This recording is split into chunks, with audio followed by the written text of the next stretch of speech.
Welcome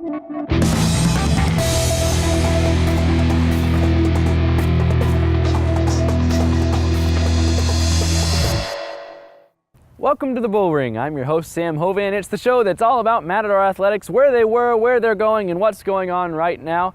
We've got a great show for you today where we're going to talk about football, basketball, as well as volleyball. The team's headed to nationals. We'll be joined by head football coach Tom Minnick, as well as men's basketball coach Charles Hill and women's basketball coach Patrick Cunningham. It's all coming up here in the Bullring on AWC TV, all right after this break.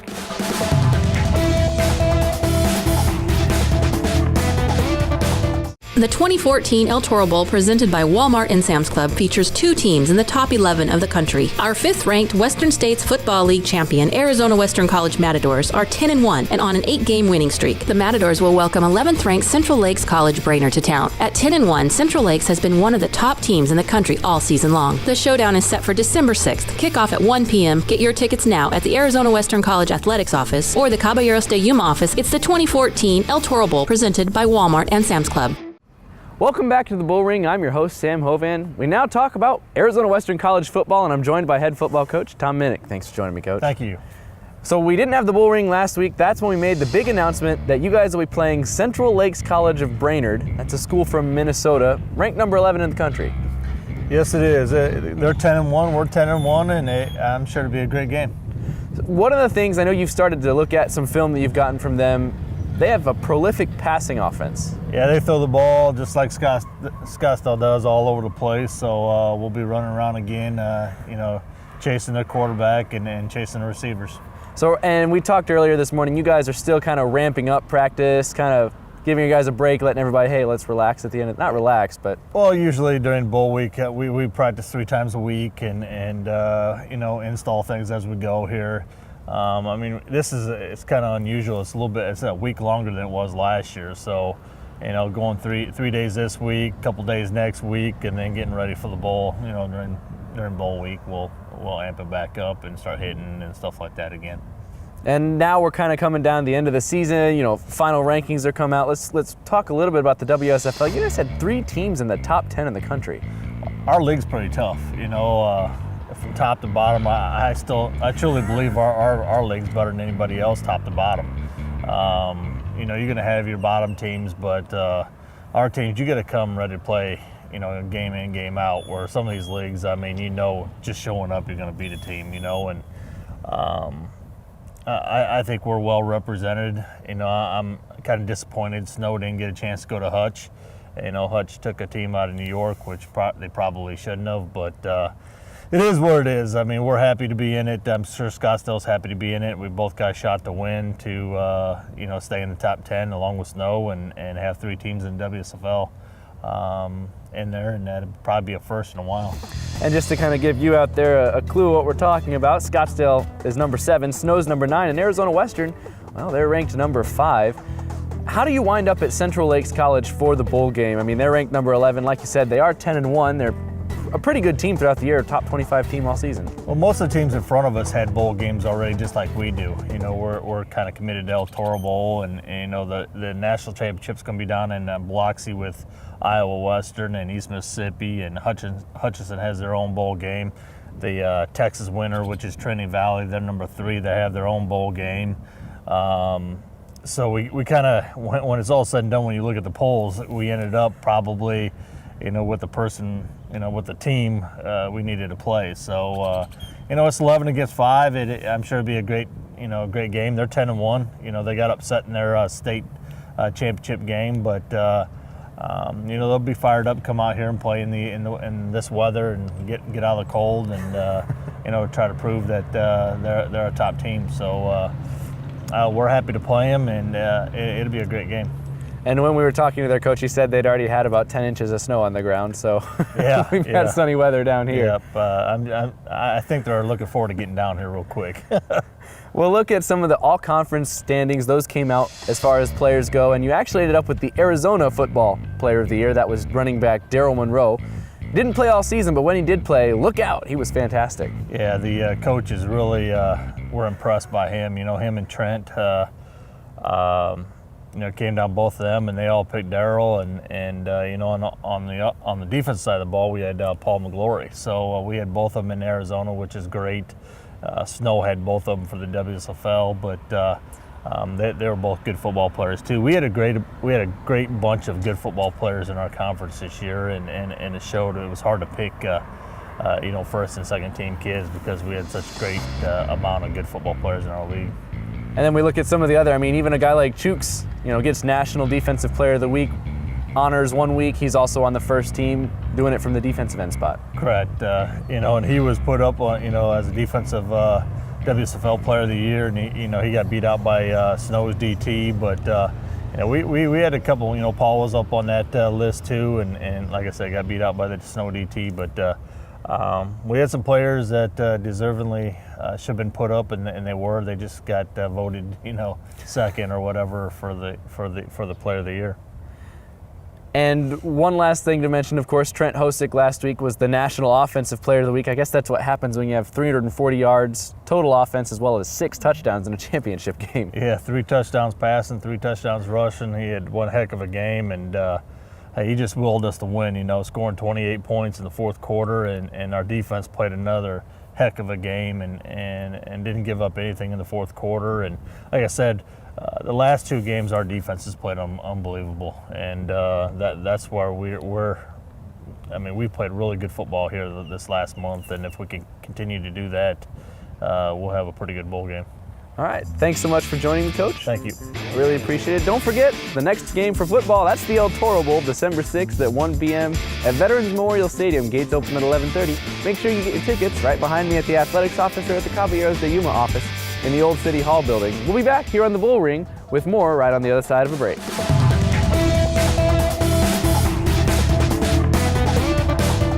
I'm Kelly. I'm from Yuma, Arizona. I'm a business major. I'm Edwin. I'm from San Luis, Arizona. I'm a mathematics major. I'm Chelsea. I'm from Florida. I'm a psych major. I'm Andre. I'm from Fresno, California. I'm a business major. I am Arizona Western. I am Arizona Western. I am Arizona Western. I am Arizona Western.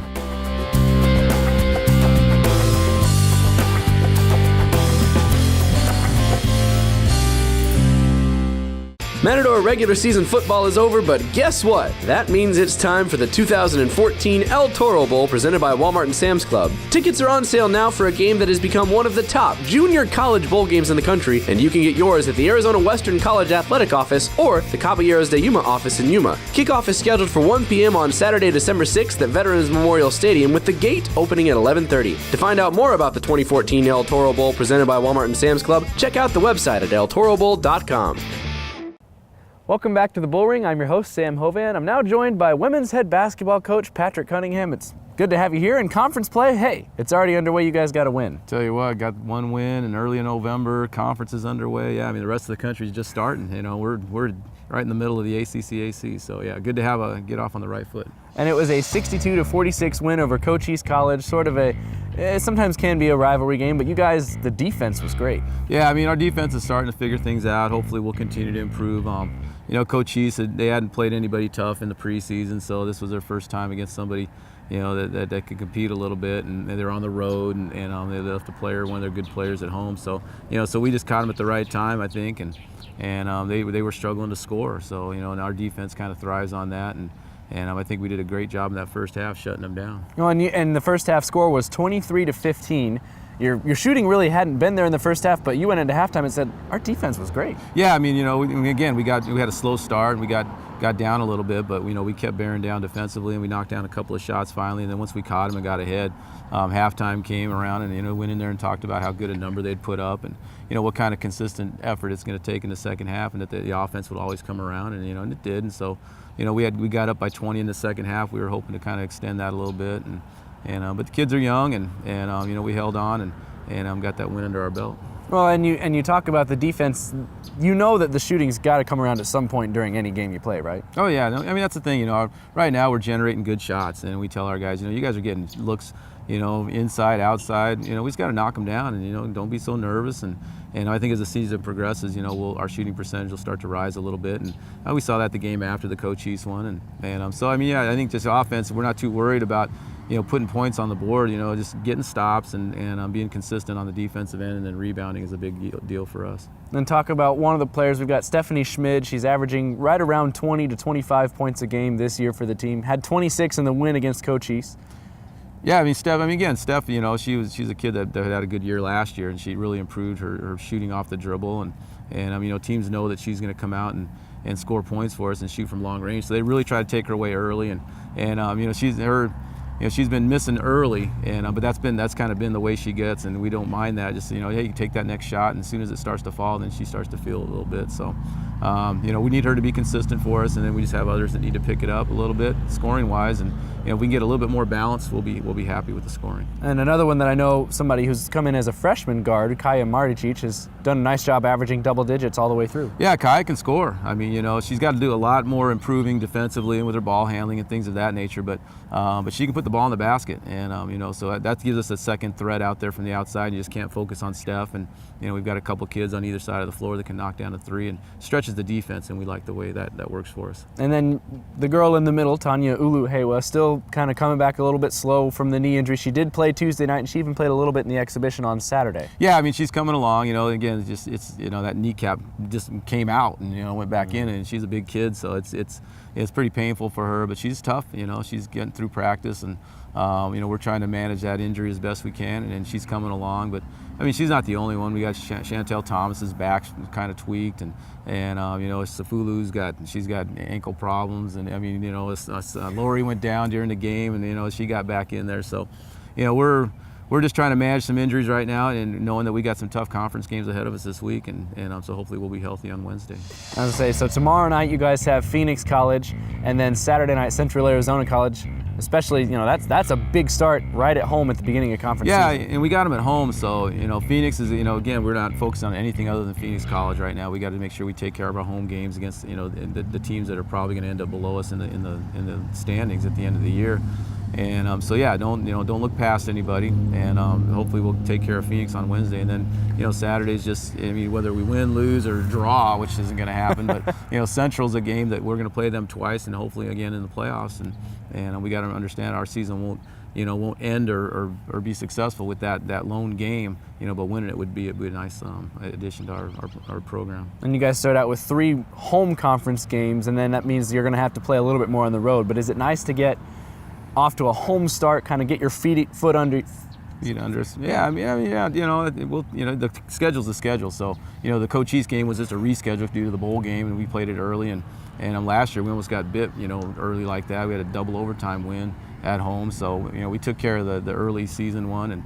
And Phoenix and Central, good home games to have. And, and again, anytime you can be at home, it's probably good, especially in that first semester when you're just, trying to get used to the league and everything. All right, well, thank you so much for joining me, Coach. No worries, and we'll see you tomorrow night. Yep, best of luck tomorrow night against Phoenix College. Enjoy it, and have a good time. All right, we'll be back on the Bullring next week. Yep, thanks. Coming back from the other side of the break, we'll talk about men's basketball. They competed at a tournament, the Gila Monster Invitational out of Eastern Arizona this past weekend. It's all coming up next on the Bullring.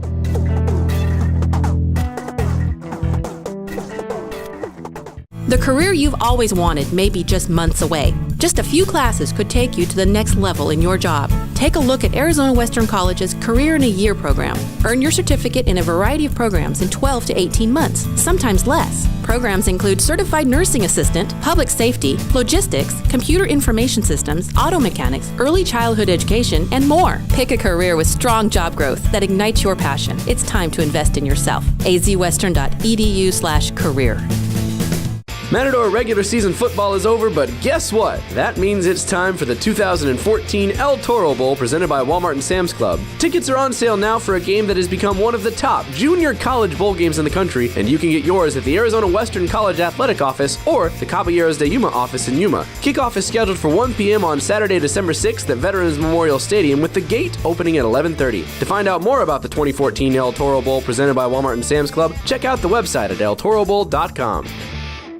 Welcome back to the Bullring. I'm Sam Hovan. I'm joined by men's head basketball coach Charles Harrell. Thanks for joining me, Coach. Not a problem, Sam. You guys had a very busy week last week. You opened conference play, and then you went out to Eastern Arizona to play in the Gila Monster Invitational. We'll start talking about the game against Coach East College. It's a rivalry game. You guys were on the wrong side, though.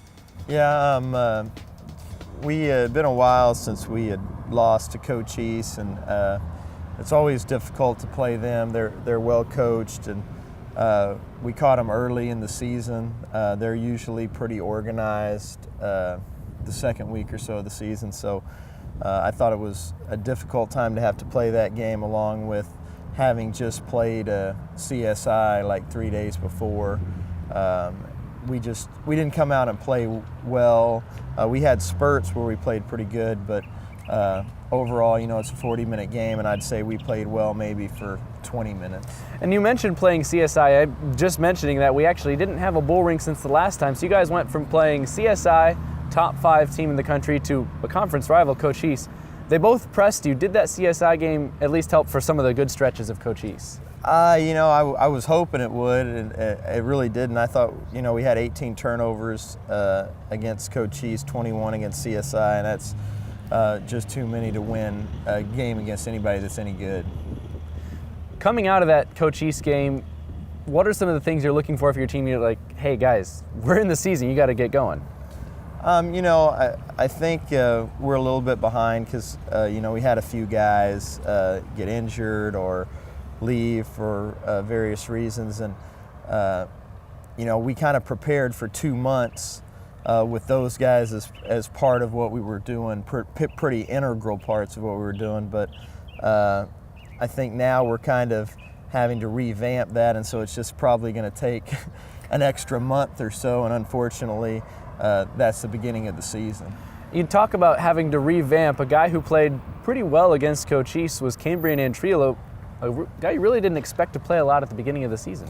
No, I didn't expect to play him at all. I was gonna redshirt him until about Tuesday before we played our first game on Friday against Salt Lake City All-Stars.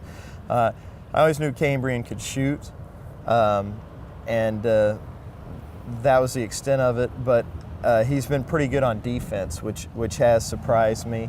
And if he can continue to do that, I think he's going to get to play quite a few minutes for us this year. And then actually he had a breakout game against Cochise and then continued it through the Gila Monster Invitational this past weekend. What's the message to you guys when you've got other guys who came into the year expecting to start? You say, hey guys, he's getting it done. You better follow his example. Yeah, I think that's been good. He's played really well. Ron finally started hitting some shots and played well in our last game over at Eastern Arizona. If those two guys can hit outside shots, and then Nate Moore and Andre Chitverikov can continue to play well, they haven't both played well on the same night yet.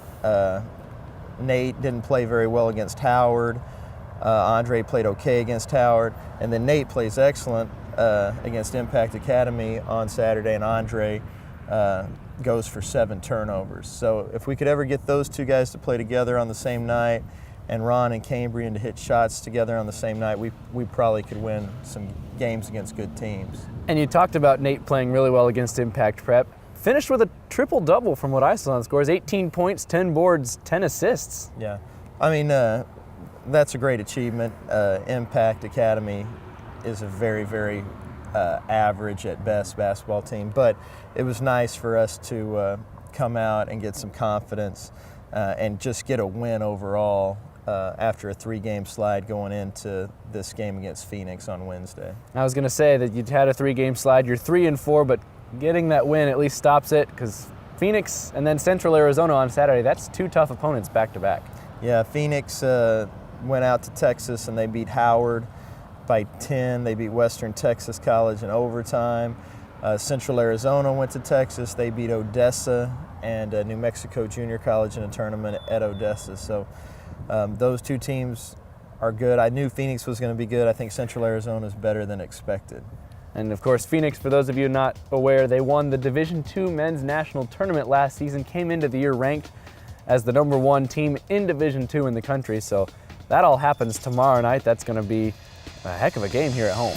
Yeah, it should be a really good atmosphere. Hopefully we can get a lot of people to come out and watch the game. All right. Thank you so much for joining me, Coach. Thanks, Glad man. to have Appreciate you here. it. Again, that game will start 7:30. That's the men's start, 5:30 for the women. Against Phoenix College, should be a great game.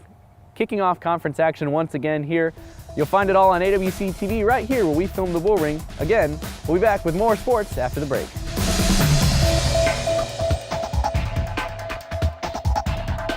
The Matadors of Arizona Western College just marked their 50th year of service to the people of Yuma and La Paz counties, and we hope you'll help us celebrate by identifying outstanding people who have made a difference to the college or to their communities after attending AWC. My name is Brittany O'Neill, and as a member of the AWC Hall of Fame Committee, I'm asking for your nomination of someone who has made a significant contribution to the mission of Arizona Western or distinguished themselves in service to the larger world. It is easy to nominate. Just go to azwestern.edu/Hall of Fame for more information. Recently added to the front hallway of our College Community Center main campus, the AWC Hall of Fame already displays the kind of excellence we are looking for. From our fourth president, Dr. Kenneth Borland, to our 1972 National Championship Matador Football squad. Do you know someone who has gone on to distinguish themselves in their chosen career?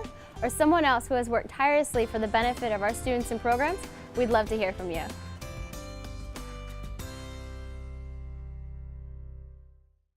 Welcome back to the Bullring. I'm your host, Sam Hovan. It's time to talk Arizona Western College volleyball, and I apologize, head coach Jason Smith couldn't be here, but he has a pretty good reason. That's because his team is competing in the national tournament starting Thursday morning against Western Nebraska at 11 a.m. Arizona Western went in as the 10th seed in the tournament. They're playing the 7th seed, and it should be a great game. Before he left, I actually did get a chance to talk to him a little bit a couple of days ago, and he said, you know, he's really excited for the tournament. He does think that this season his team should be a little bit less nervous. Last year they were pretty tight going into the game, and they really kind of struggled with the tightness all throughout. That's part of the reason he felt like they dropped the first match. Well, this year, all the sophomores on the team, they've been there. They've done that. They've had the chance to go. They experienced what it was like. They've been on the road. They've gone to Casper. They know how cold it's going to be. I mean, it's going to be in the teens and 30s while they're there. So they've experienced all that. They can go back this year and hopefully be a little bit more relaxed. That'll help them play a little bit better. And he also, while he would have liked to be the 9 seed, he told me, you know, anytime you can, you want to be a higher seed. He doesn't mind being the 10th seed. He feels like Western Nebraska could be a pretty good matchup for them. Not necessarily saying, you know, they're just going to go in and win. I mean, nobody makes that kind of a guarantee at the national tournament, or at least nobody that's normal. But he said, you know, we really like our matchup. We like the way that we match up specifically with Western Nebraska. So they looked at some things on tape. He has some ideas of some of the ways that he wants to attack the Western Nebraska defense. So he'll be heading into that. Again, that match will start Thursday morning at 11 a.m. And then depending on what happens, whether they win or lose, we'll decide whether they keep going in the winner's bracket or go down into the loser's bracket. Again, this is a team that finished 10th in the country last year. They're looking to improve on that this year. They've already done a bunch of great stuff. You go off of the final District C championship match. They've got the District C tournament MVP in Gabby Diaz. They've got the ACCAC Player of the Year, Sashi Sinai Heredia. So they've really got a great setup, and they've got a great rolling motion going into the tournament. They're on a roll. They're going to do extremely well. And so cheer on the Lady Matadors. You can watch the games on NJCAA TV. Just go online and Google that, and you'll be able to find it, no sweat. It'll also be posted on the Matador Athletics website, on the volleyball page, as well as on the Facebook page. We'll make sure that we post links up there to make sure that you can see when the Lady Matadors are playing next, who they're playing, and what time, where you can catch it. It's all going to be on NJCAA TV. That'll start Thursday morning at 11 a.m. against Western Nebraska. We'll keep you posted.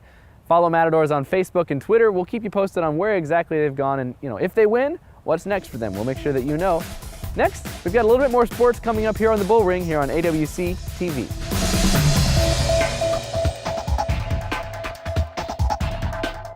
I'm Kelly. I'm from Yuma, Arizona. I'm a business major. I'm Edwin.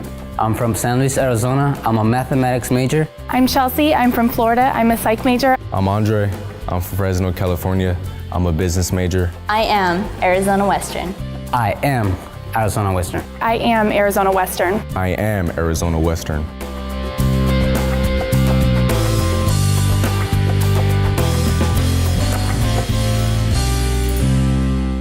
The 2014 El Toro Bowl, presented by Walmart and Sam's Club, features 2 teams in the top 11 of the country. Our 5th-ranked Western States Football League champion, Arizona Western College Matadors, are 10-1 and on an 8-game winning streak. The Matadors will welcome 11th-ranked Central Lakes-Brainerd to town. At 10-1, Central Lakes has been one of the top teams in the country all season long. The showdown is set for December 6th. Kickoff at 1 p.m. Get your tickets now at the Arizona Western College Athletics office or the Caballeros de Yuma office. It's the 2014 El Toro Bowl, presented by Walmart and Sam's Club. We're back in the Bullring, and I want to say a big thank you to all my guests today. Of course, head football coach Tom Minnick, men's basketball coach Charles Harrell, and women's basketball coach Patrick Cunningham. Thanks so much for joining me. Well, sorry you couldn't be here, Jason Smith, but we wish you the best as you go to the Volleyball National Tournament. Great luck out there as you take on Western Nebraska starting Thursday morning. Don't forget, for those of you watching, the Toro Bowl is coming up December 6th. Make sure you get your tickets because it is going to be a great game. Number 5 facing number 11, both teams 10-1.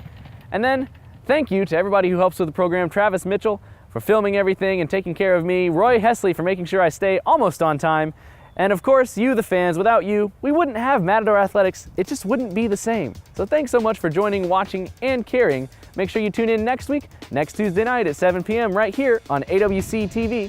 Thanks for watching.